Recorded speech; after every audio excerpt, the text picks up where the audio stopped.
Selam olsun şehit Yasin'imize, selam olsun şehit Riyad'ımıza, selam olsun şehit Hasan'ımıza, selam olsun şehit Turan hocamıza ve selam olsun ümmetin bütün yiğitlerine, selam olsun şehitlerin yolunu sürdüren siz aziz kardeşlerime. Hepiniz hoş geldiniz, sefalar getirdiniz. Euzu billahi mineşşeytanirracim. Bismillahirrahmanirrahim. Ve la tekulu limen yuqtalu fi sabilillahi emvat. Ve la tekulu limen yuqtalu fi sabilillahi emvat. Bel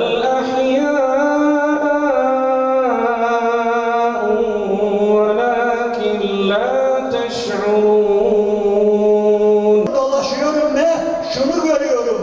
Yeni doğan çocuklar, zaten Yasin ismi güzel bir isimdi elhamdülillah. Zaten Müslümanlar arasında Yasin çoktu. Ama vallahi Yasin'in şehadetinden sonra 10 binlerce çocuğun adı Yasin konuldu. Ve onlar inanın Yasin gibi büyüyorlar. Çünkü kimden aldıklarını anneleri söylüyor ona, babaları söylüyor ona.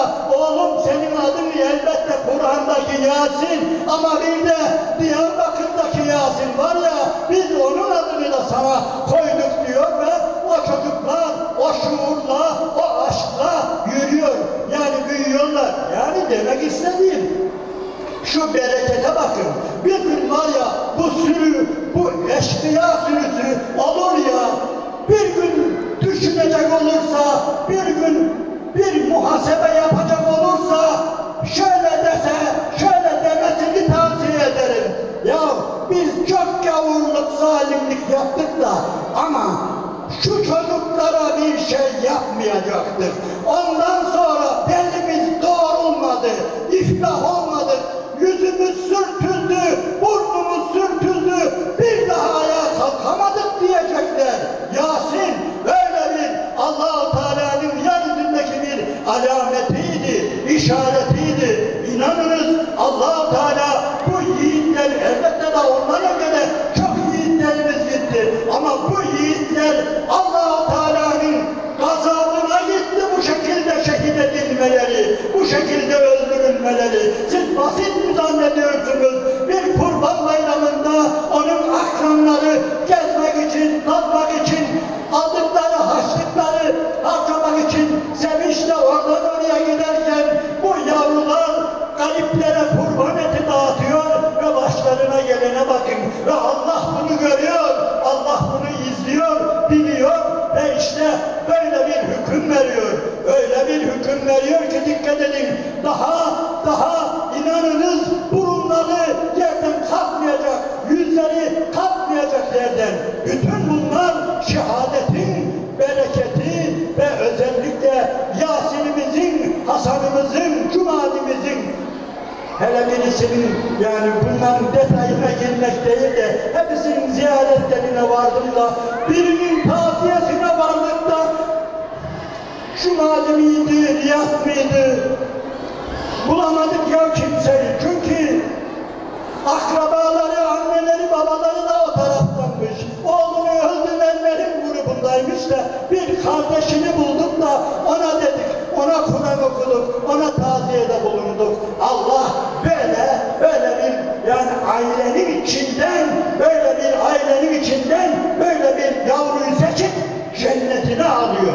Kıymetli kardeşlerim, kıymetli sivil toplum kuruluşu temsilcileri ve yine kıymetli üstadlarımız, hocalarımız, ağabeylerimiz ve bacılarımız, cümleten hoş geldiniz, safalar getirdiniz, şeref verdiniz efendim. 6-8 Ekim olaylarının yıl dönümü. Şehit Yasin ve arkadaşlarının hunharca katledildikleri, şehit edildikleri gün. Kardeşlerim, acımız hala dünkü gibi bizi sızlatıyor.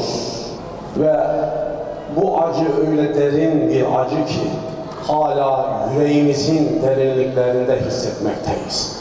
Bunun için diyoruz ki unutmadık, unutmayacağız ve unutturmayacağız. Ama bununla birlikte çalışmalar amacıyla gitmiş olduğumuz bölgelerde ve illerde karşılaştığımız durum, halkımızın %70'i ve 80'i gittiğimiz bölge ve illerde aynen bize şunu söylüyorlar: sizler Şehit Yasin'in partisi misiniz? Evet, bizler Şehit Yasin Bölü'nün partisiyiz. Riyad'ın, Hasan'ın, Hüseyin Dakak'ın, Aytaç Hoca'nın, Turhan Hoca'nın partisindeyiz. Hür Gençlik de Şehit Yasin ve arkadaşlarının yolunun yolcusudur. Tarihin en zalim ve en kanlı katliamlarından olan 6-8 Ekim katliamı, şehitlerin kanlarının bereketiyle dirilişe vesile olmuş, zalimleri ve eli kanlı katilleri zelil etmiştir. Şehadet Mektebi ve Şehitler Kervanı tarihin her döneminde izzet sahibi Müslümanlardan alınan bir miras olmuştur.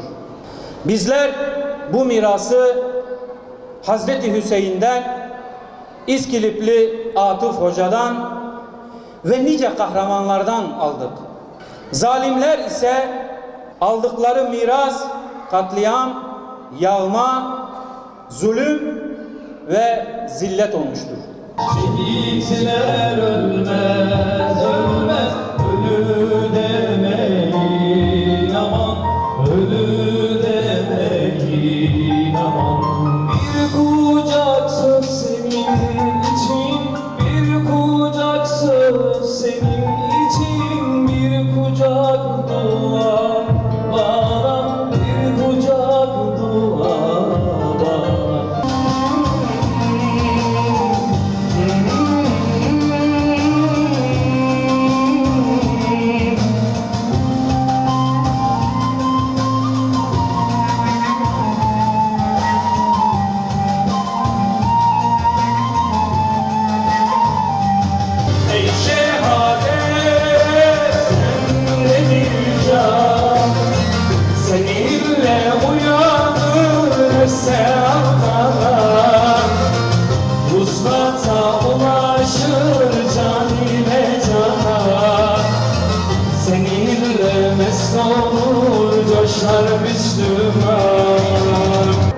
Zalimin gözü dönmüştü. Bizi ne şekilde olursa olsun katledecekti. Bir mermi ve 15 bıçak darbesiyle yetinmeyip balkondan aşağı attılar beni. Yere yığılan bedenimi yaktılar, ezdiler, parçaladılar. O kadar ki anacığım beni ayağımdaki benden tanıdı. Bizi toprağa gömdüler. Tohum olduğumuzu bilmiyorlar. Biz şehit olduk. Ardımızdan binlerce Yasin geldi. Oldu, doğdu. Selam tüm Türk şehitlerine. Selam tüm Türk şehitlerine.